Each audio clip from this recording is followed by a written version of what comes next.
تو اس حوالے سے جب میری شادی ہوئی تو میرے ہسبینڈ جو ہیں ابھی وہ اہل تشیع ہیں ماشاءاللہ، تو جو چیزیں اور جو باتیں انہوں نے مجھے بتائیں تو میں اس پہ اتفاق کرتی ہوں، بلکہ ایک مومن ہونے کے ناطے جو ہے میں خوش قسمتی اس میں محسوس کرتی ہوں کہ مجھے بہت ساری چیزیں جو تھی وہ نہیں پتہ تھی، کیونکہ میرے فادر کافی اسٹرکٹ تھے اس معاملے میں، اور انفیکٹ میرے بھائی بھی اللہ تعالیٰ ان کو بھی اہل بیت کی محبت نصیب کرے، اور ہم سب کو جہاں جہاں تک ہماری آواز پہنچ رہی ہے۔ اور ابھی ایک سوال میرے دل میں بھی ہے اور ذہن میں بھی ہے، میں آپ سے پوچھنا چاہتی ہوں، اجازت ہے؟ جی سسٹر۔ میں بھائی یہ پوچھنا چاہتی ہوں، جیسے میری زندگی بھی اہل سنت فرقہ میں گزری ہے، اب تک بہت گزر گئی ہے، تو جو لوگ معتدل زندگی گزارتے ہیں اور سنی اور شیعہ کے فرق کو اہمیت نہیں دیتے، مثال کے طور پہ کوئی گاؤں میں رہ رہا ہے یا کوئی شہروں میں رہ رہا ہے، جدید زندگی گزار رہے ہیں، تو چونکہ رسول پاک صلی اللہ علیہ وآلہ وسلم نے فرمایا کہ ایک فرقہ ہے جو جنت میں جائے گا، تو آپ ائمہ علیہ السلام کے حوالے سے کیا ہمیں یہ حکم ہے، کیا شریعت ہمیں کیا کہتی ہے کہ کیا ان کی نمازیں، ان کے روزے، ان کی باقی زندگی کے اعمال جس طریقے سے وہ گزار رہے ہیں، تو اس حوالے سے مجھے کچھ بتائیے گا۔ دوبارہ اپنے سوال کو ایکسپلین کریں، مجھے سمجھ نہیں آیا، دوبارہ کہہ رہے ہیں؟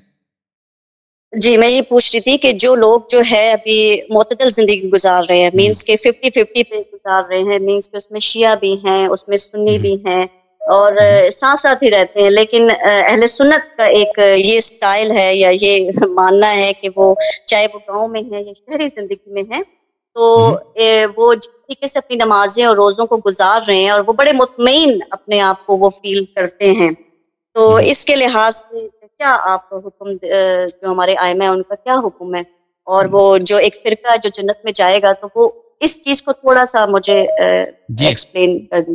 میری بہن دیکھیں کہ نماز، روزہ وغیرہ جتنے دین کے احکام ہیں وہ اسی طریقے سے بجا لانا ہے جس طرح اللہ نے فرمایا، رسول اللہ صلی اللہ علیہ وآلہ وسلم نے فرمایا، اور اہل بیت طاہرین علیہم السلام نے فرمایا۔ اگر کوئی شخص ان طریقے سے ہٹ کے نماز، روزہ وغیرہ بجا لاتا ہے تو اس نے اللہ کے حکم کی اتباع نہیں کیا۔ نماز اسی طریقے سے بجا لانا ہے جس طرح اللہ چاہتا ہے۔ اللہ تعالیٰ ہم اس طرح نہیں چاہتا کہ ہم جس طریقے سے ہم نماز پڑھیں تو وہ قبول ہو جاتی ہے، نہیں، اس طرح جس طرح اللہ نے فرمایا، رسول اللہ صلی اللہ علیہ وآلہ وسلم نے فرمایا۔ اسی طرح روزہ ہے، اس طرح وضو ہے، اسی طرح نکاح، طلاق، جتنے دین کے احکام ہیں یہ سب صحیح ہونے چاہیے۔ اگر صحیح نہیں ہے تو غلط ہے، باطل ہے۔ اب مسلمان جو اعمال لاتے ہیں اس میں بڑا اختلاف ہے۔ شیعہ اور طریقے سے بجا لاتے ہیں، جو ہمارے پیارے اہل سنت بھائی ہیں وہ دوسرے طریقے سے بجا لاتے ہیں، تو ان میں اچھا طریقہ کون سا ہے، صحیح طریقہ کون سا ہے؟ تو بلا شک بلا ریب اس میں کوئی شک ہی نہیں، کیونکہ رسول اللہ صلی اللہ علیہ وآلہ وسلم نے فرمایا، انی تارک فیکم ما ان اخذتم به لن تضلوا بعدی ابدا، کتاب اللہ وعترتی اہل بیتی، کہ میں تمہارے درمیان چھوڑ کے جا رہا ہوں دو چیزوں کو، اور وہ کہ اگر ان کی اتباع کرو کبھی گمراہ نہ ہو جاؤ گے، اور وہ قرآن اور اہل بیت علیہم السلام ہے۔ تو بلا شک بلا ریب انسان جو بھی اختلافی مسئلہ ہے، مثلا نماز کا طریقہ کار ہے، وضو کا طریقہ کار ہے، غسل جنابت ہے، روزے کے احکام ہے، اسی طرح جتنی بھی عبادات اور غیر معاملات وغیرہ ہیں، تو ان میں انسان کو چاہیے کہ اہل بیت علیہم السلام کے طریقے پہ چلے، کیونکہ نبی کریم صلی اللہ علیہ وآلہ وسلم نے فرمایا کہ جس طریقے پہ اہل بیت علیہم السلام نے فرمایا اگر اس کی اتباع کرو گے تو تم کبھی گمراہ نہ ہو جاؤ گے۔ تو لذا اگر انسان کو صحیح نماز چاہیے، صحیح روزہ چاہیے، صحیح عبادات چاہیے، صحیح بقیہ احکام دین چاہیے، تو اہل بیت علیہم السلام سے لینے ہوں گے اور اہل بیت علیہم السلام کے طریقہ کار پہ چلنے ہوں گے۔ تو بلا شک بلا ریب یہ صرف مذہب شیعہ ہے جو اپنے سارے احکام اہل بیت علیہم السلام کے طریق سے لیتا ہے، اور اہل بیت علیہم السلام کے صحیح متواتر احادیث ان کے پاس ان سب مسائل پہ موجود ہیں، الحمدللہ رب العالمین۔ تو حق، کیونکہ نبی کریم صلی اللہ علیہ وسلم کے بعد دین میں اختلاف بہت زیادہ آ گیا ہے سب مسائل میں، ان اختلافی مسائل میں جو احکام سے متعلق ہے، حلال و حرام سے متعلق ہیں، تو اس میں بلا شک بلا ریب اہل بیت علیہ السلام کی اتباع کرنا ضروری ہے۔ میں امید رکھتا ہوں کہ میرا جواب آپ کے سوال کے مطابق رہا ہو، یا آپ کوئی اور چیز پوچھ رہی ہے؟ جی بالکل صحیح فرما رہے ہیں، لیکن اس میں جو ہے یہ بھی فرماتے ہیں کہ مطلب یہ سارے کہتے ہیں کہ لوگ جتنے بھی، کیونکہ میں تو ان لوگوں میں اٹھ کے بیٹھ کے میری زندگی گزر چکی ہے، وہ یہ کہتے ہیں کہ جیسے ان کے حضرت ابو بکر ہے، عمر کا احترام کرنا جو ہے وہ واجب ہے، ضروری ہے، اور ان کے اعمال کی سزا جو ہے وہ اللہ ہی دے گا، مگر ہم پہ جو ہے وہ احترام کرنا ضروری ہے. اور مینس کہ اس کا مطلب یہ ہو گیا کہ شیعہ غلط ہیں. کیا کہتے ہیں آپ احترام کرنا ضروری ہے. دیکھیں ان کے اعمال بھی تو دیکھنے ہوں گے نا کہ ان کے اعمال کیسے ہیں. اگر ان کے اعمال ایسے ہیں جی کہ وہ قابل احترام ہیں تو سب کے لیے وہ ضروری ہے. شیعہ کے لیے بھی ضروری ہے کہ ان کا احترام کریں، دوسروں کے لیے بھی ضروری ہے.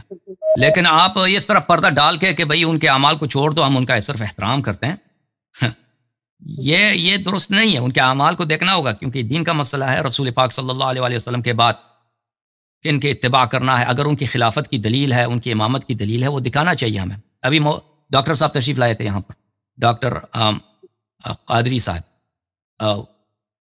انہوں نے کوشش کی تھی کہ کوئی دلیل، انہوں نے صرف یہی دلیل پیش کیا کہ مشورہ ہے، اور وہ مشورہ بھی نہیں، ان کے خلافت پہ کوئی مشورہ بھی نہیں ہوا ہے. انہوں نے مان لیا کہ عمر کے خلافت پہ کوئی مشورہ نہیں ہوا. اسی طرح ابو بکر کی خلافت پہ بھی کوئی مشورہ نہیں ہوا. تو ان کے خلافت پہ کوئی دلیل ہی نہیں ہے، کوئی دلیل ہی نہیں ہے. صرف ہمارے جو بھائی ہیں ان کی صرف احترام نہیں کرتے، وہ صرف اتباع بھی کرتے ہیں. صرف احترام نہیں کرتے، اتباع پیروی بھی کرتے ہیں. ٹھیک ہے نا. تو یہ ان کی جب وہ یہ ایک بہانہ ہے، کیونکہ ان کی امامت کی دلیل نہیں ملتی، اور پھر ان کے جو اعمال ہیں، مثلا جنگوں سے بھاگ جانا، رسول اللہ صلی اللہ علیہ وسلم پہ جھوٹی احادیث باندھنا، اور پھر اسی طرح میری بہن کے ان کے مختلف مسائل پہ ان سے پوچھے جاتے تھے، وہ غلط جواب دیتے تھے، جواب نہیں آتے تھے، جاہل تھے مسائل سے.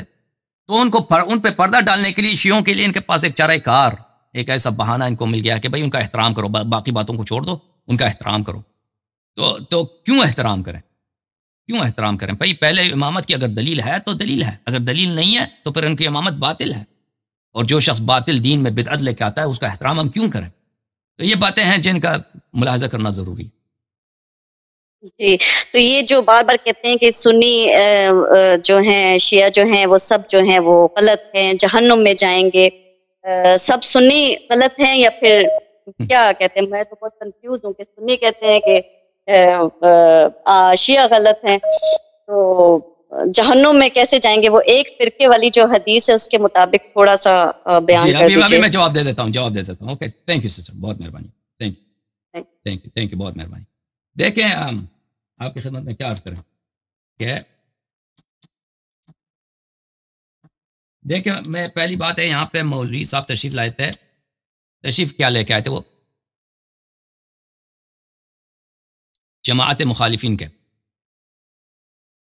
کس گروپ کے تھے؟ وہ ضرب عمری والے گروپ سے.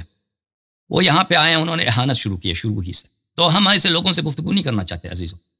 وہ جو مرضی کہہ دیں، وہ کہنے اللہ یاری بھاگ گیا ہے، اللہ یاری فرار کیا ہے، اللہ یاری. دیکھیں عزیزوں، ہم علمی گفتگو سے نہیں بھاگتے، لیکن اگر کوئی شخص آ کے یہاں پہ اہل بیت علیہ السلام کو گالی دیتا ہے، اہل بیت علیہ السلام کی بے احترامی کرتا ہے، تو ہم ان سے بات نہیں کریں گے. ہمارے گروپ کا نام ہے شیعہ، ہمیں شیعہ کہہ دو، ہمیں رافضی کہہ دو، ہمیں جعفری، حسنی، حسینی، ہمیں فاطمی کہہ دو، یہ سب ہمیں منظور ہے، یہ سب ہمیں منظور ہے. لیکن اہل بیت علیہ السلام کے ماؤں تک نہ پہنچو تم بغیر. تو دیکھو، یہ کتاب ہے کتاب بشارت المصطفیٰ لشیعۃ المرتضیٰ، تالیف ابی جعفر محمد ابن ابی القاسم الطبری. یہ کتاب چھپی ہے قم مقدسہ میں. یہاں پہ صفحہ نمبر 50 میں وصیت ہے امیر المؤمنین علیہ السلام کی کمیل ابن زیاد کو. کمیل ابن زیاد النخعی جو ہیں ان سے وصیت ہے.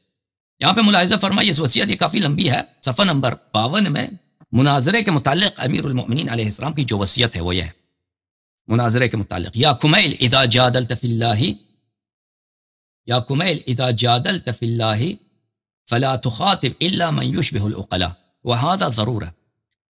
فرماتے ہیں امیر المؤمنین علیہ السلام کہ ومن یرغب عن ملت ابراہیم الا من سفہ نفسہ، کہ جو شخص حق کے راستے کو چھوڑ کے چلا جاتا ہے وہ عاقل نہیں ہوتا.